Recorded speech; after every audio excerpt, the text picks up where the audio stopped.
தேசிய ஜனநாயக கூட்டணி கட்சியினர் நடத்திய ஆர்ப்பாட்டத்தில் பெண்கள் குறித்து இழிவாக பேசியதாக அதிமுக முன்னாள் அமைச்சர் சி.வி. சண்முகம், திண்டுக்கல் சீனிவாசன், எம்.ஆர். விஜயபாஸ்கர் ஆகியோரின் உருவப்படத்தில் செருப்பு மாலை போட்டு பாவாடை கட்டி சிக்னலில் தொங்கவிட்ட சம்பவம் பரபரப்பு ஏற்படுத்தியுள்ளது.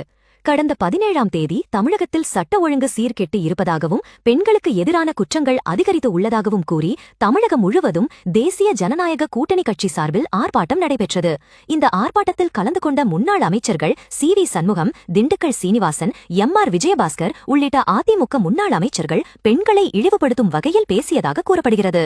இதற்கு பல்வேறு தரப்பினர் கண்டனம் தெரிவித்து வந்த நிலையில் இன்று பொள்ளாச்சியில் பேருந்து நிலையம், உடுமலை சாலை பகுதியில் உள்ள சிக்னல்களில் சி.வி. சண்முகம், திண்டுக்கல் சீனிவாசன், எம்.ஆர். விஜயபாஸ்கர், சட்டமன்ற உறுப்பினர் அம்மன் அர்ஜுன் ஆகியோரின் உருவ பொம்மைகளில் செருப்பு மாலை அணிவித்து பாவாடை அணிந்திருப்பது போல் மர்ம நபர்கள் தொங்கவிட்டுச் சென்றது பரபரப்பு ஏற்படுத்தியுள்ளது. இதையடுத்து தகவல் அறிந்து சென்ற போலீசார் உருவ பொம்மைகளை அகற்றினர். இந்த உருவ பொம்மைகளை தொங்கவிட்டுச் சென்றது யார் என்பது குறித்து போலீசார் விசாரணை மேற்கொண்டு வருகின்றனர்.